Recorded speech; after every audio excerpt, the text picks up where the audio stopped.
गई अब हमारी सीनियर्स की बारी। नई नई नई ये बातें नई है जानकारी। आ गई अब हमारी सीनियर्स की बारी। इनके अनुभव से अपनी बदली दुनिया सारी। इनके अनुभव से अपनी बदली दुनिया सारी। दादा दादी नाना नानी करते बातें प्यारी। सुन लो तुम समझ लो तुम, हाँ सुन लो तुम समझ लो तुम। सुन लो तुम समझ लो तुम, बात ये हमारी। खुश रखोगे इनको तो होगी खुशी तुम्हारी। नई बात है ये देखो नई जानकारी। आ गई अब हमारी सीनियर्स की बारी। आइए कुछ पल बैठते हैं बुजुर्गों की छांव में। जो देखी है उनकी आंखों ने जिंदगी के ढेरों अनुभव। उन अनुभवों से अनुभव हम आज लेते हैं। नमस्कार दोस्तों, आप सबका स्वागत है। विज्ञान प्रसार विज्ञान और प्रौद्योगिकी विभाग, भारत सरकार एवं अलगप्पा विश्वविद्यालय कराईकुडू तमिलनाडु के संयुक्त तत्वाधान में वरिष्ठ नागरिकों द्वारा प्रस्तुत एक खास कार्यक्रम श्रृंखला अनुभव में, जिसे आकार दिया है डॉक्टर आर श्रीधर ने और मार्गदर्शन कर रही हैं कार्यक्रम की मेंटोर पूजा मुरादा। साथ ही निर्माता हैं चित्रा शर्मा और जमशेद खान, और जिसे आप सुन पा रहे हैं सामुदायिक रेडियो 90.8 FM 24 पर। और मैं हूं आरजे सनी। और दोस्तों, आज के अनुभव कार्यक्रम का विषय है टेक्नोलॉजी इन दिनों, जिसके बारे में हम पहले भी बात कर चुके हैं। और आज फिर हमने आमंत्रित किया है इस विषय पर बात करने के लिए scientist doctor RN Sharma ji, जो कि assistant vice president R&D from जीटेक इंडिया लिमिटेड हैं। तो सबसे पहले सर, स्वागत है आपका सामुदायिक रेडियो 90.8 FM 24 पर। धन्यवाद सनी, बहुत बहुत नमस्कार आपके सभी श्रोताओं को। जी सर, जैसा कि पिछली कड़ी में हम ऑटोनोमस स्टीयरिंग पर बात कर रहे थे और इसके बारे में आपने काफ़ी कुछ बताया था।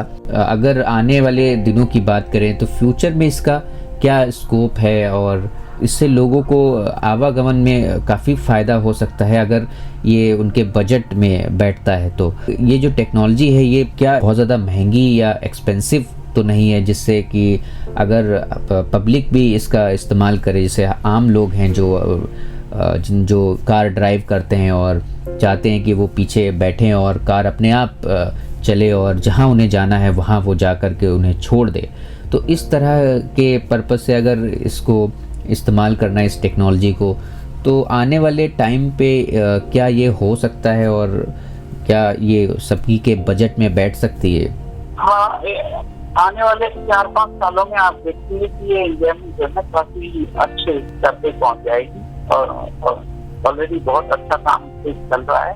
शुरुआत में जब टेक्नोलॉजी आती है तो महंगी होती है, लेकिन धीरे धीरे पैसे डिस्पोज डाउन हो जाती है, उसमें नए नए फीचर्स नए वो आ जाते हैं और लोग भी इसकी जो एक्सेसिबिलिटी है वो भी थोड़ी बढ़ जाती है, इसलिए जो है वो मार्केट फिजिबिलिटी आ जाती है। तो यहाँ पे जो है इससे बहुत फायदे हैं, बट जैसे कि जब फायदे हैं तो कुछ ड्रॉबैक नुकसान भी होते हैं, संशय भी होते हैं। मोस्टली लोगों को संशय ज्यादा होते हैं। हालांकि आपने देखा होगा कि जब भी टेक्नोलॉजी आई है उसके कुछ दिनों बाद वो मैच्योर हो गई है और हर कोई इससे खुश रहता है। और शुरू में बहुत संशय रहते हैं, ऐसे हो गया तो क्या होगा, वैसे हो गया तो क्या होगा। तो ड्राइवरलेस कार आएंगी, जरूर आएंगी, और ये कॉस्ट इफेक्टिव भी होगी। ये जो नॉर्मल जो मीडियम है उनके बजट में ही होगी, लेकिन थोड़ा टाइम लग सकता है जी, क्योंकि इसमें कई सारे रेगुलेशन भी आ जाते हैं। जैसे मान लो आज हम कोई ऑनर कार ऑन करता है, ड्राइवर चलाता है, अगर मान लो कोई एक्सीडेंट या कुछ होता है तो उस ड्राइवर का या उस ऑनर का चालान होता है। अब मान लो इसमें ऑटोनोमस स्टीयरिंग हो गया, ऑटोनोमस ड्राइवर हो गया, ड्राइवर नहीं है और जो ऑनर है वो पीछे बैठा हुआ है, तो गाड़ी अपने आप कर देगी है। अब मान लो ये हो सकता है टेक्नोलॉजी इतनी अच्छी है कि ये गाड़ी किसी को भी टक्कर ना मारे, इसे भी ना टकराए, लेकिन और गाड़ी से टकरा सकती है। बट ये कैसे पता लगेगा कि गलती किसकी थी? तो मान लो ये पता लग जाए कि कुछ इंसिडेंट हो गया तो इसका चालान कटेगा जी, जो जिसने टेक्नोलॉजी बनाई उसका, जिसने व्हीकल बनाए उसका, या जिसमें वो जो ओन कर रहा है उसका। अब जो ओनर है वो कहेगा मैंने तो अभी पैसे दिए, मुझे तो इसके बारे में कुछ नहीं मालूम जी मैंने तो भरोसा करके दिया है कि ये अपने आप चलेगी कार और मुझे अपने गंतव्य स्थान पे पहुंचाएगी जी। अब अगर ये इसमें कुछ गड़बड़ हो गई तो हाउ आई एम रिस्पॉन्सिबल, मैं कैसे इसके लिए जिम्मेदार हो सकता हूँ जी। तो अभी कुछ ऐसे इश्यूज है रेगुलेशन वाले कुछ अलाउ नहीं कर रहे। ऐसा नहीं कि टेक्नोलॉजी नहीं है, टेक्नोलॉजी डेवलप हो चुकी है, बट कुछ बैरियर को आने नहीं दे रहे हैं। जी। आप कितना भी टेस्टिंग कर लो, कुछ भी कर लो, चाहे एरोप्लेन है, जहाज है, कभी न कभी कुछ हादसा होता ही है जी। बट हाथों से डर के हम टेक्नोलॉजी को जो है मना नहीं कर सकते, रोक नहीं सकते। ठीक है, हाँ उनका जवाब जरूर न रहता है ऐसे हो गया तो क्या होगा। तो इसमें भी अभी कुछ सवाल हैं जो किसको आने से रोक रहे हैं। टेक्नोलॉजी को ज्यादा टेक्नोलॉजी डेवलप है, जिसका सही से इस्तेमाल करना, इम्प्लीमेंटेशन हो रहा है। तो उसमें ये जानना है कि अगर भी टेक्नोलॉजी हो तो कैसे, टू व्हील भी रखो, कौन जिम्मेदार होगा, व्हीकल मैन्युफैक्चरर या ओनर। वहाँ पे अभी थोड़ा सा इश्यू है और इससे अभी सरकारों को और जो रेगुलेटरी एजेंसी है उनको थोड़ा सा काम करने की जरूरत है। बट जैसे जैसे ये टेक्नोलॉजी आगे बढ़ेगी और लोग जानेंगे तो अपने आप थोड़ा हो जाएगा। जी सर, जैसे कि नई नई तकनीकें आ रही हैं और लगातार हम नए नए आविष्कार जो हुए हैं उनका हम उपयोग भी कर रहे हैं, नए नए डिवाइस आए दिन रेगुलरली हम अपनी लाइफ में उनका यूज़ करना शुरू कर चुके हैं। पहले के टाइम पे एंड्रॉयड मोबाइल नहीं थे, अभी एंड्रॉयड मोबाइल आए। फिर उसके बाद में इंटरनेट जो पहले दफ्तरों में केवल इस्तेमाल होता था और अब दफ्तरों से निकल करके सभी के हाथ में पहुंच चुका है और सभी इंटरनेट का इस्तेमाल करते हैं। मतलब इंटरनेट के बगैर यूँ कह सकते हैं कि हर काम जो है वो काफ़ी मुश्किल और एक उसकी जो समय अवधि है, जो चीज़ें जो आसान तरीके से हो जाती हैं वो मुश्किल हो सकती हैं इंटरनेट की वजह से। और यूँ भी कह सकते हैं कि काफ़ी बहुत सारे ऐसे काम हैं जो रुक सकते हैं अगर इंटरनेट ना हो। तो आज इंटरनेट हमारी लाइफ में एक अहम रोल रखता है, एक अहम उसका हिस्सा है और सुबह उठते ही हम इंटरनेट से लग जाते हैं। बट अभी कहा जा रहा आने वाले टाइम में इंटरनेट का और भी ज़्यादा रोल बढ़ेगा और इंटरनेट की मदद से हम सभी काम कर सकेंगे। तो और क्या चीज़ें हैं जो आने वाले समय में हमें इससे देखने को मिलने वाली हैं और इससे हमें सहूलियत मिलने वाली है? हाँ, आपने बहुत ही सच कहा है। आने वाले समय में इंटरनेट का और भी बहुत ज्यादा उपयोग देखने को मिलेगा। हालांकि एक कहावत है, अपनी सर्वत्र वर्जिए। अगर किसी चीज की अधिकता होगी तो जो ना वो अच्छी बात नहीं। हमें अपने आप को कंट्रोल करना है कि कौन सी चीज को कितना इस्तेमाल करते हैं। जी, बहुत सी चीजें हैं जो कि बहुत फायदेमंद होगी, बट इनका साइड इफेक्ट भी हो सकता है। तो वो यूजर के ऊपर, यूजर के ऊपर है कि वो कितना इस्तेमाल करे।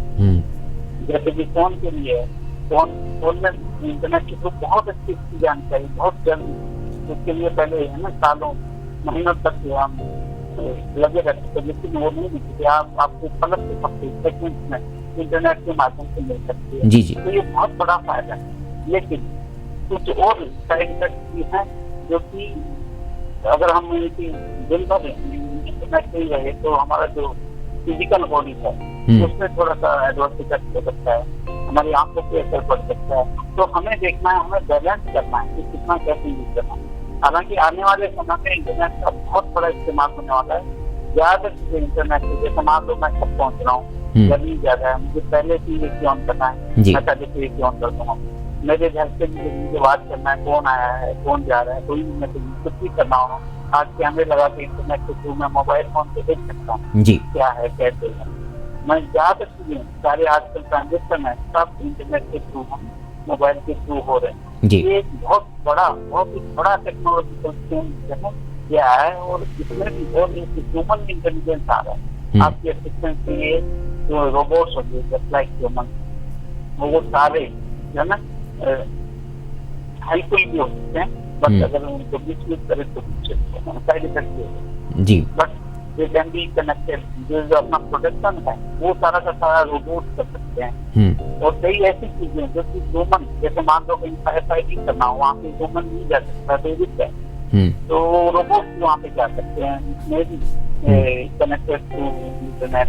तो बहुत सारी इंफॉर्मेशन है, जी they can download in seconds and they can suggest the human to take better decision। ऐसा नहीं है कि उनके आने से जो है लोग बेरोजगार हो जाएंगे या और हो जाएगा, but they can add, they can help us to take better decision। तो बहुत नई चीजें, बहुत अच्छी चीजें आने वाली है।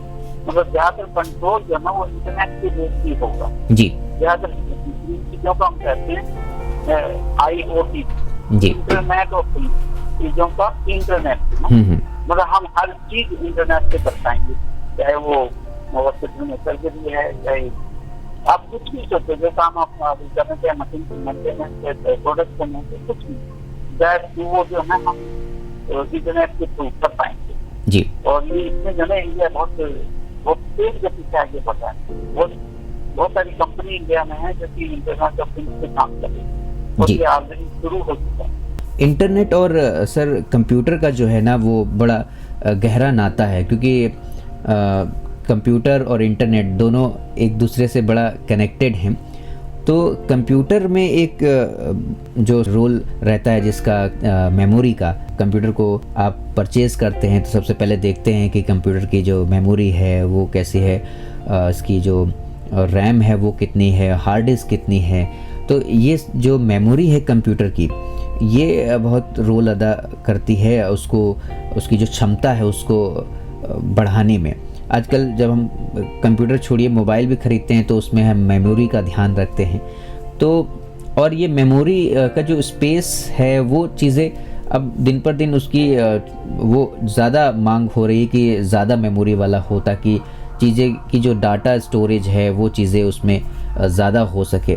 तो मैंने आपके बारे में जाना था कि आपने कंप्यूटर की मेमोरी पर भी काफ़ी काम किया है। तो सर इसके बारे में मैं आपसे जानना चाहूँगा कि ये क्या है और ये किस तरह से काम करती है। हाँ, मैंने कंप्यूटर की मेमोरी बनाने के नेटवर्क से सेमीकंडक्टर से कैपेसिटी होता है, कैपेसिटी मेमोरी है, बहुत छोटी साइज जी, उस पर काम किया है। एक्चुअली जब मैंने NPL नेशनल फिजिकल लैबोरेटरी राष्ट्रीय भौतिक प्रयोगशाला में जब ज्वाइन किया उस वक्त मुझे कंप्यूटर बिल्कुल नहीं आता था और मेरी लैब में कंप्यूटर थे, लेकिन मेरी पड़ोस वाली लैब में कंप्यूटर नहीं थे। उन दिनों कंप्यूटर में हार्ड डिस्क नहीं होती थी, जी जी, PC कहलाते थे, PC, AP, PC, HP like that. अच्छा। और ये आजकल जो हम देख रहे हैं वो तो बहुत ही एडवांस है। जी जी मैं बात कर रहा हूँ 1989 की। जी, उन दिनों हार्ड डिस्क नहीं होती थी और फ्लॉपी डिस्क होती थी, वो भी है ना 8 इंच के और बहुत ही मतलब इनिशियल पीरियड था। और वहाँ जो ना DOS ऑपरेटिंग सिस्टम होता है, डिस्क ऑपरेटिंग सिस्टम, जी, जी। जो नहीं था जो आज हम देखते हैं, जो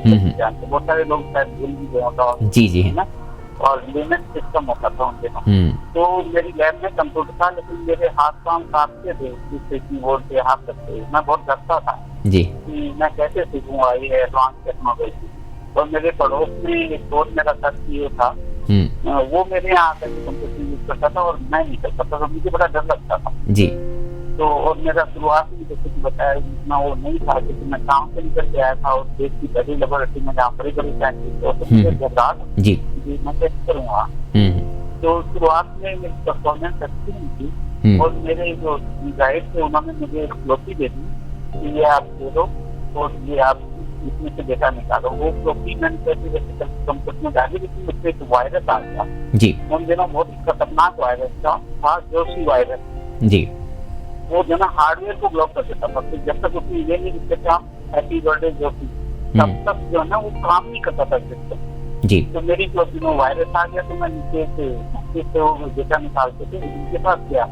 तो उन्होंने कहा तुम क्या PhD करोगे जब डेटा तुम्हारे लिए नहीं रख सकते। तो वो दिन था, मैंने सोचा कि काश मैं जो है इससे काम करूँ। तो मैंने डिसाइड किया कि मैं वो जो मेमोरी वाला काम है उसके भी पहले इससे काम करूँगा जी। और मैंने उससे काम किया और बाद 2 साल में मैं जितना हो गया पूरे NPL के जो साइंटिस्ट थे वो ज्यादातर लोग मेरे पास जो है निकलवाने के लिए आते जी। और इसकी वजह से हम सेंसर में भी गए जहाँ जो का लिखा हुआ जो हम डिफरेंट जी उसको बाहर वो कुछ करने का था। तो हमने वहाँ पे पूरा डेटा सेंटर रूम बनाया था ताकि लोग ना गुजर रहे ना हो। तो ये करते करते जो है मेरा जो मेन टॉपिक था वो मेमोरी का था।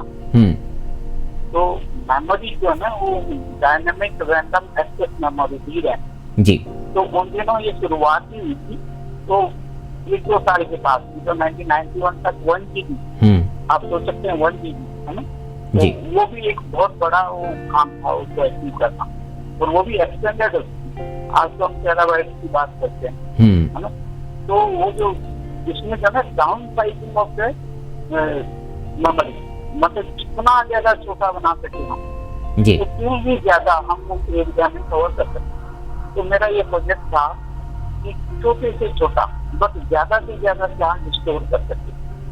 तो इस तरह का एक डायोड बनाना या एक कैपेसिटर बनाना, जिसको हम metal oxide semiconductor device, MOS device जी कहते हैं, उससे मैंने पूरा काम किया। तो उससे बहुत अच्छे पब्लिकेशन थे, 104 पब्लिकेशन थे जिसमें हमने वहाँ से। जी। तो सर काफ़ी अच्छा आपका एक्सपीरियंस रहा, आपने इतनी सारी रिसर्च की और काफ़ी अलग अलग रिसर्च, अलग अलग टेक्नोलॉजी पर आपने काम किया। तो सर समय काफ़ी कम बचा हुआ है और चलते चलते आपसे कुछ और जानना चाहूँगा, और श्रोताओं को आप क्या कहना चाहेंगे आने वाली टेक्नोलॉजी और इन दिनों जो टेक्नोलॉजी चल रही है उस पर अगर आप कुछ मैसेज देना चाहते हैं तो ज़रूर दें सर। मैं सभी श्रोताओं से कहना चाहूँगा बहुत बहुत धन्यवाद हमें सुनने के लिए। और जो टेक्नोलॉजी है वो एक बहुत ही अच्छी चीज है, आपकी जो जिंदगी है वो उसको अच्छा बनाने के लिए है, उसका मिसयूज ना करें, उसका अच्छा यूज करें और आपकी जिंदगी और भी बेहतर बन जाएगी। बस मैं यही कहना चाहता हूँ। जी सर, बहुत बहुत धन्यवाद कि सर आप हमसे जुड़े और सामुदायिक रेडियो के माध्यम से आपने अपने एक्सपीरियंस, अपने अनुभव, अपनी जर्नी थी जो करियर की वो आपने रखी, साथ ही टेक्नोलॉजी के बारे में आपने काफ़ी कुछ बताया कि इन दिनों प्रेजेंट टाइम में क्या टेक्नोलॉजी चल रही है। तो इन सब चीज़ों के बारे में आपने बताया सर, बहुत बहुत धन्यवाद सामुदायिक रेडियो की ओर से। धन्यवाद सभी श्रोतागण। दोस्तों फिलहाल आज का ये प्रोग्राम आपको कैसा लगा आप हमें ज़रूर बताइएगा fmbhiwadi@gmail.com पर। और अब वक्त हो चुका है आप सभी से विदा लेने का, तो चलिए मैं ले रहा हूँ आप सभी से इजाज़त। मैं हूँ आरजे सनी और आप सुन रहे थे सामुदायिक रेडियो 90.8 FM 24 पर अनुभव कार्यक्रम की यह खास कड़ी। नमस्कार। आप सुन रहे हैं 90.8 FM 24, आपका रेडियो, आपकी धड़कन।